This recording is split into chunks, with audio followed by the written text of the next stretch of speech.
Madre mía Yemayá.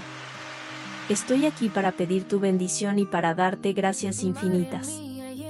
Gracias por elegirme como hija, gracias por cubrirme con tu manto azul y tus aguas sagradas. A pesar de las tormentas, de las grandes olas y de las marejadas que la vida me ha puesto delante, siempre me has dado la fuerza para salir a flote. He tragado agua, he sentido el peso del mar, pero jamás me dejaste hundir, jamás me dejaste morir.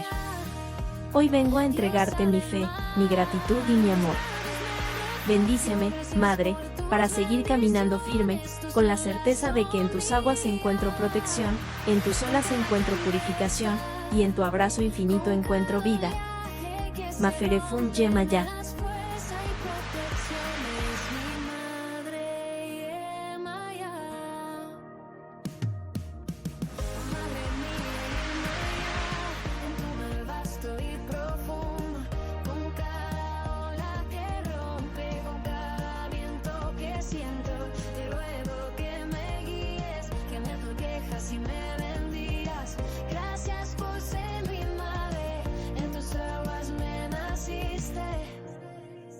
En tus aguas sagradas.